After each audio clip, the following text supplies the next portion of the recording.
So, Bishop Wolf, I'd like to start out with why you felt called to ordained ministry in the first place. Actually, I was working in a parish as a layperson, volunteer, and I felt as though I wanted to know more about my own faith.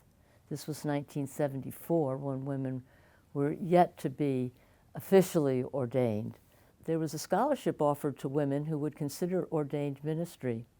And while I didn't think I really wanted to be ordained, I thought I would go and apply for the scholarship, and lo and behold, I received one and went to the Episcopal Divinity School. And while there, thought, you know, this is my ministry. This is what I was called to do, to speak the word and to tend to God's people.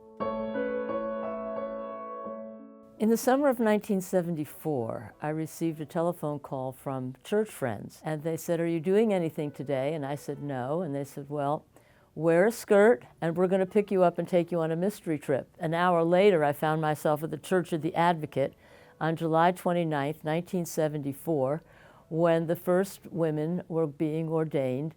I couldn't believe it. I knew nothing about it. I was very excited, but I also questioned, because I tend to be a person who likes to follow rules and rubrics.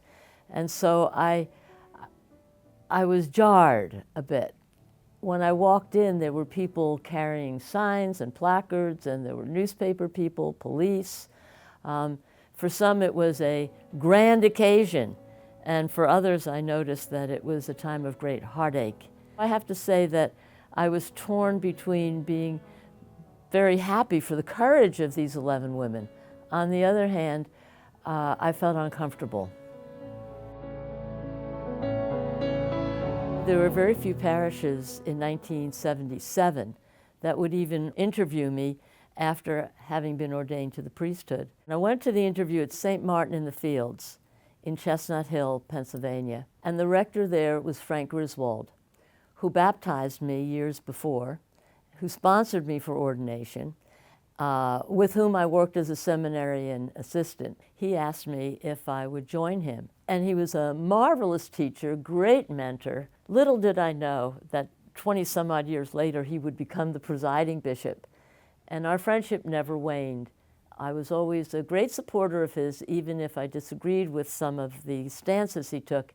And I always felt much beloved by him and his family, regardless of where I was in my ministry. One day I was working with Frank for the summer program, and the secretary asked me if I would help her clean out the closet. Well, I thought it was logical that I should help, and when Frank asked me later in the day, "What did you do today?" I said, "Oh, I helped Miriam clean out the closet." And he said, "You what?"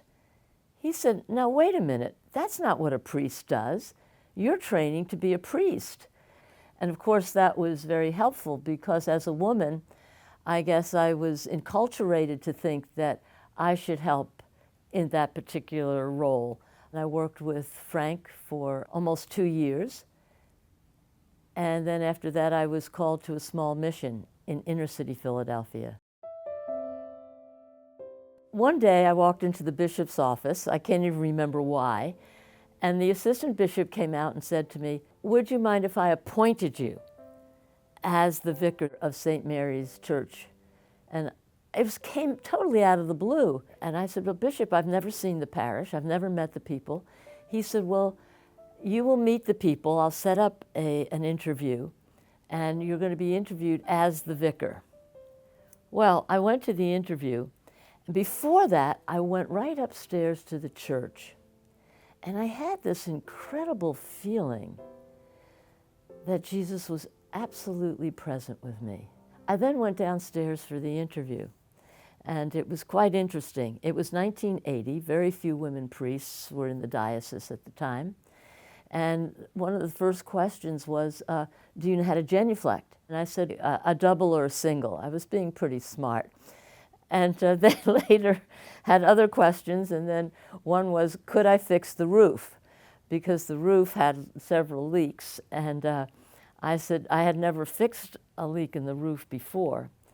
And the bishop intervened and then said, "You know, you have had 22 priests in 11 years, and none of them have been able to fix the roof.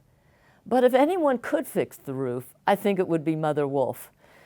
So that sort of stymied them until one woman said, "Look, I've been here my whole 78 years. I've seen the priests come and I've seen the priests go. And look where we are. We're no place. The woman couldn't do no worse than the men." And that was the end of the interview. When I got there, I was full of energy. I just thought, my goodness, look at the hope in this community. I mean, 40% of the houses were boarded up, but for some reason, I saw it as a neighborhood of great possibility. In the course of 6 years, we started a soup kitchen, a reading program. We had a thrift shop that paid for all the other ministries. It was so exciting. I loved every minute of it, and it remains, I think, my favorite ministry to this day. Here I was the vicar of this small mission that nobody knew about, but somebody put my name in for the position of dean of the Cathedral in Louisville, Kentucky. I'm not sure that I was really meant to be in Kentucky. What I mean is that it was a very different culture, and I'm not sure that I was prepared. And it was very difficult all the way through, but I stayed for 9 years. I had this incredible position. I was the first woman in the Anglican Communion to be a dean. But I always look on all these situations, whether they're positive or negative, as invitations to growth. There was something here that God wanted me to learn. There were encounters in Louisville that were odd. So, for example, I always wore flat shoes because that's what I was told to wear. I mean, you're walking up and down steps, and they were not to click, they were to be rubber-soled. And there were people there who felt that I should look like Barbara Harris with 3 or 4 inch heels. And I had never worn 3 or 4 inch heels in my life. And then people were commenting about my hair. It was too long, too short. There was always something wrong about that. And one day I was filling up my car with gas, and I met a parishioner at the gas station, and I smiled and said hello, and she said, "Your teeth are awfully brown. I think you should have them whitened." Well, I'm not sure a man would be confronted with these types of questions. When I say there were some cultural differences, that would be amongst them. They were all silly in retrospect. But at the time, I felt that I wasn't measuring up. I think it's easy in ministry to think that you're not measuring up. People's expectations are great, and they're not always realistic. I was faced with many setbacks in my ministry. Remember, I started with the 28 book. We went to the 79. We changed the hymnals. We changed women's ordination. We moved the altar. We moved candles. I mean, it was constant, one thing after another. So there was anxiety. There was difficulties, personal difficulties. But I felt that what I was doing was important and necessary. And I came from a family where there was always arguments and differences of opinions, and that was just part of my makeup. But I also had great faith that God had planted me in whatever place I was. And God gave me the strength. And I had some people around me who were wonderful supporters and wonderful partners in prayer. And I was sustained by them. And I was an athlete, and I played on one of the U.S. field hockey teams. And you know what? If you're beaten, you get up and you try again. That's all part of my makeup. And you do the best you can. And when you're tired out and worn out, you go back on the field and you play again, the best you can. As the dean of the cathedral, I received many profiles asking if I would apply to be the bishop of this diocese and that. And none of them really fit, until one came from the Diocese of Rhode Island.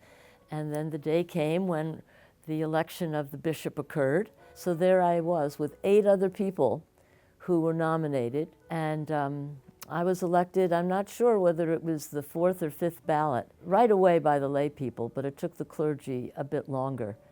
And I was very excited and looking forward to the new challenges that would be ahead of me. Now, on the day of the election, because I was present, I had to go up to the pulpit and say a few words. Several of the clergy walked out, and it was clear to me that they were not as joyous about my election as some other people were. And so I decided that I would speak to them and ask them what they needed.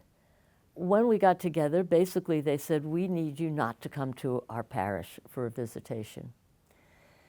And I know, contrary to what other people thought I should do, I decided I would follow their wishes.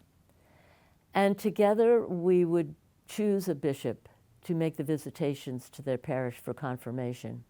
And I said one thing I had to do was visit their vestry, their parish fair, something, their parish dinner. I wanted to build a relationship with them and the people in the parish. I think that worked well. And as one said to me, I can't see you as the Bishop of Rhode Island, but I can see you as Hilda of Whitby. Well, I said, you know, I would much rather be seen as Hilda of Whitby than Geralyn of Rhode Island. And I saw that as a great compliment, and I knew that we could work together.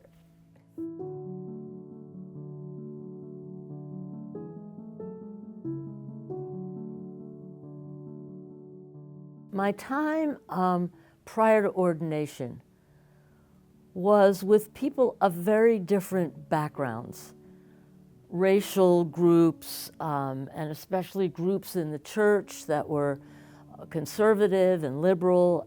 And I saw the heartache people had. I truly loved people on both sides.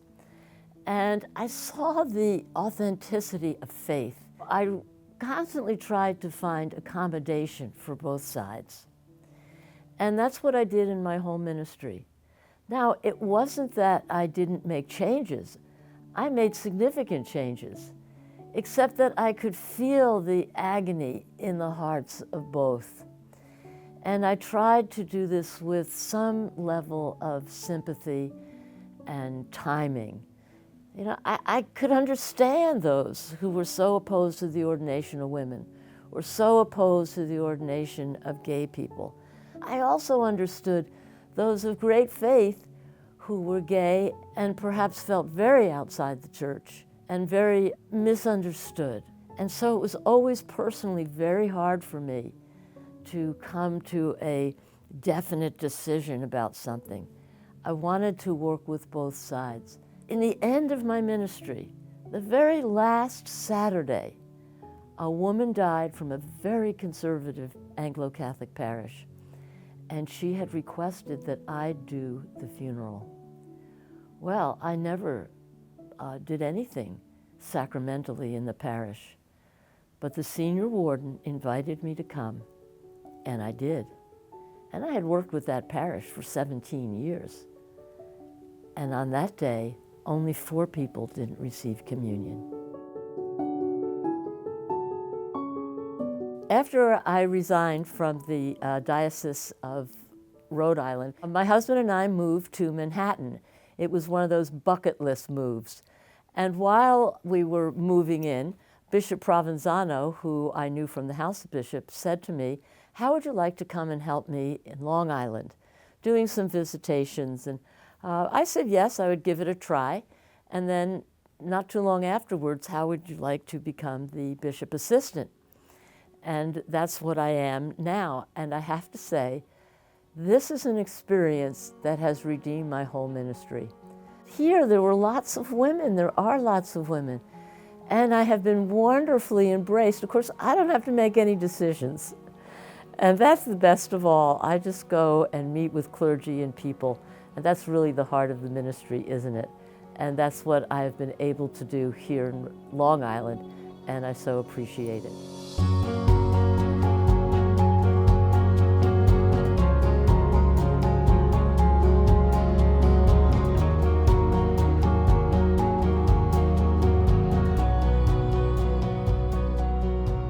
I wouldn't be even here if there weren't other brothers and sisters who were more enthusiastic about the changes, who were part of the Philadelphia 11, who were out there on the front lines. Now that it's the 50th year, which I can hardly imagine, I remember going back to the Church of the Advocate to see the film, The Philadelphia 11.